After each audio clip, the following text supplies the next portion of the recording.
السلام عليكم ورحمة الله وبركاته. الحمد لله الذي هدانا لهذا وما كنا لنهتدي لولا أن هدانا الله. اللهم صل وسلم على نبينا محمد صلی اللہ علیہ وسلم. اما بعد. حضرات محترم، اللہ تعالیٰ کی توفیق سے باب سجود السہو وغیرہ کا بیان آپ کے سامنے اختصار کے ساتھ بیان کیا جا رہا ہے.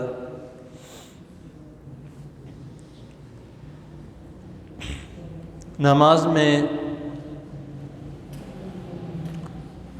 ہم جتنی بھی توجہ سے نماز ادا کریں، کہیں نہ کہیں کوئی نہ کوئی ہم سے بھول ہو ہی جاتی ہے. تو اس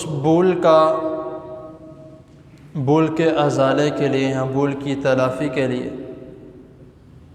رسول مکرم صلی اللہ علیہ وسلم نے ہمیں طریقہ کار بتایا ہے. اور سب سے بہترین اور سب سے خوبصورت بات یہ ہے کہ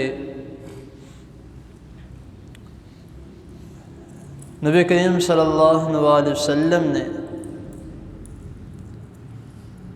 صحابہ کرام رضی اللہ تعالی عنہم کو ایسی تربیت دی کہ دیکھ کر ہمیں ایک تو رشک کرنا چاہیے اور کوشش کرنی چاہیے کہ ان سے سیکھا جائے.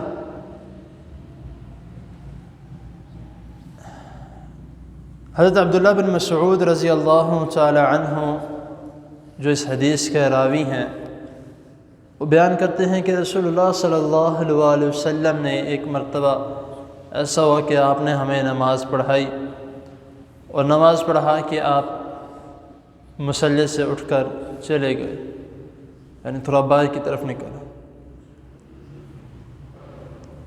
تو رسول اللہ صلی اللہ علیہ وسلم کے پاس کچھ صحابہ کرام گئے.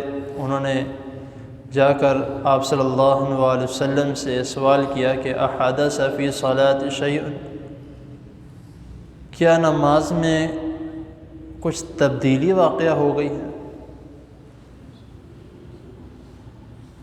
قربان جائیں ایسی تربیت کرنے والے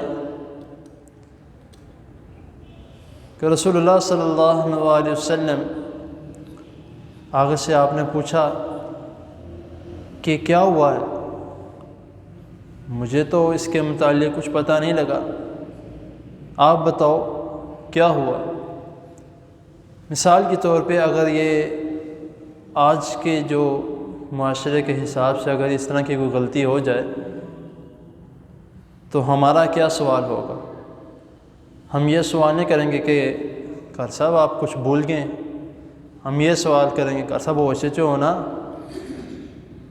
آپ دیکھ لیں، یہ میرے الفاظ نہیں ہیں، یہ ہم سب کے الفاظ ہیں کہ ہم اس طرح کے الفاظ استعمال کرتے ہیں کہ جو مصلی پر بیٹھے امام جو ہیں وہ ایک مرتبہ ڈر جاتے ہیں کہ پتہ نہیں میں نے کیا کر دیا.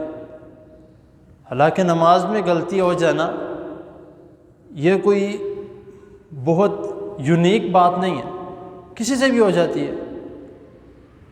تو رسول اللہ صلی اللہ علیہ وسلم کیا فرما رہے کہ کیا ہوا؟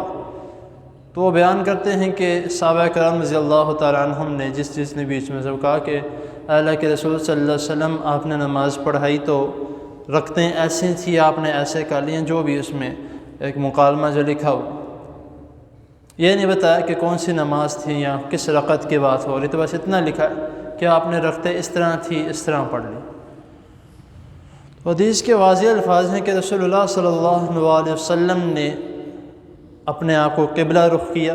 تو اس کا مطلب یہ ہوا کہ آپ قبلے کے اپوزٹ کھڑے ہوئے تھے، جو آپ نے اپنا جو چہرہ مبارک قبلے کی طرف کیا. اور یہاں تک کہ حدیث میں پاؤں کے الفاظ بھی آتے ہیں کہ رسول اللہ صلی اللہ علیہ وسلم اپنے دونوں پاؤں مبارک قبلے کی طرف کیے.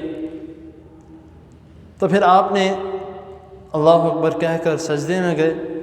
سجدے میں آپ نے 2 مرتبہ سجدہ صاف کیا، اور سجدہ صاف کرنے کے بعد آپ نے سلام پھیرا، اور سلام پھیرنے کے بعد پھر صحابہ کرام رضی اللہ تعالی عنہم کی طرف اپنا منہ مبارک کیا۔ تو پھر نبی کریم صلی اللہ علیہ وسلم یہ ارشاد فرماتے ہیں کہ میں بھی ایک انسان ہوں، انا بشر مثلکم، کہ میں بھی ایک انسان ہوں جس طرح تم انسان ہو۔ تو اگر کبھی اس طرح ہو جائے کہ میرے سے کوئی بھول چوک ہو جائے، کیونکہ بھلانے والی ذات کون سی ہے؟ اللہ تعالیٰ کی۔ اللہ تعالیٰ نے رسول اللہ صلی اللہ علیہ وسلم کو کس لیے بلانا ہے؟ امت کی بہتری کے لیے، امت کو سبق دینے کے لیے کہ اگر اس طرح ہو جائے تو اس طرح کر لو۔ تو نبی کریم صلی اللہ علیہ وسلم قربان جائیں، آپ صلی اللہ علیہ وسلم فرما رہے ہیں کہ میں بھی انسان ہوں جس طرح تم انسان ہو، اگر مجھ سے کوئی بھول ہو جائے تو لازمی طور پر مجھے بتا دیا کرو، فذکرونی، مجھے بتا دیا کرو کہ آپ صلی اللہ علیہ وسلم، اے اللہ کے رسول صلی اللہ علیہ وسلم، آپ نے اس طرح کر لیا، کوئی مسئلہ نہیں۔ لیکن ہم اگر اس طرح ہو جائے، کبھی کسی سے غلطی ہو جاتی ہے یا کوئی بھی اس طرح کا معاملہ پیش آ جاتا ہے، تو ایک تو وہ اپنی غلطی نہیں مانتے، عالم ہوں، مفتی ہوں، ائمہ اکرام ہوں، جو بھی ہو، اور ان کو بتا دیں کہ حافظ صاحب آپ نے نماز میں، قاری صاحب آپ نے یا خطیب صاحب آپ نے اس طرح کچھ الفاظ کہہ دیے، سب سے پہلے تو وہ اپنی غلطی نہیں مانتے۔ غلطی مان لیں تو پھر بعد میں غصہ بھی ہو جاتے ہیں کہ میرے سے یہ غلطی ہو، کیسے ہو سکتا ہے، مجھے ثبوت لا کے دو، مجھے ثابت کر کے دکھاؤ، اتنے بندوں کو بلاؤ، یہ کرو وہ۔ تو نبی کریم صلی اللہ علیہ وسلم نے کیا فرما رہے ہیں کہ اگر کوئی بھول چوک ہو جائے تو مجھے بتا دیا کرو، انسان ہے، غلطی ہو جاتی ہے، کوئی مسئلہ نہیں۔ تو اسی لیے نماز میں کسی بھی موقع پر رختوں کے بارے میں ہو یا سجود کے بارے میں ہو، کئی مرتبہ اس طرح ہوتا ہے کہ سجدہ کرتے ہیں، سجدے سے اٹھتے ہیں، یکدم ذہن سے نکل جاتا ہے کہ میں نے پہلا سجدہ کیا، دوسرا سجدہ کیا، تو کوئی بات نہیں، آپ ایک ہی سجدہ مان کے دوسرا سجدہ کر لیں اور آخر میں جا کے سجدہ صاف کر لیں۔ تو اتنا خوبصورت طریقہ جو رسول اللہ صلی اللہ علیہ وسلم نے ہمیں بتایا ہے، تو ہمیں چاہیے کہ ہم اس کے اوپر عمل کریں، نہ کہ یہ کریں کہ اگر کوئی بتا دیتا ہے۔ اب کئی مرتبہ اس طرح بھی ہوتا ہے کہ ہم نماز پڑھ کے فارغ ہو جاتے ہیں اور ساتھ والا بھائی بعد میں بتاتا ہے کہ آپ نے نماز میں یہ غلطی کر دی، تو ٹھیک ہے، اس کی بات مان لو کہ ہو سکتا ہے، اگر وہ کہہ رہا ہے، اس کو کیا ملنا آپ کی غلطی بتا کے، اس کو کیا ملنا ہے، اس کو کوئی انعام تو نہیں مل جانا، اس نے اس لیے بتائی تاکہ آپ کی نماز خراب نہ۔ تو اسی سے ہمیں کئی اسباق جو ہیں وہ ملتے ہیں اس حدیث سے، اور پہلے بھی جتنی میں اس کے متعلق بیان کر چکا ہوں، اور آگے بھی کئی احادیث ابھی اور ہیں، تو انشاءاللہ تعالی آگے بھی اس صحابہ کے متعلق جو ہے ہمارا سبق جاری رہے گا۔ تو اللہ تعالیٰ کی حضور دعا ہے اللہ تعالیٰ ہمیں جو سنا ہے اس کو سمجھنے کے، اس پر عمل کرنے کی توفیق عطا فرمائے۔ جزاکم اللہ خیر۔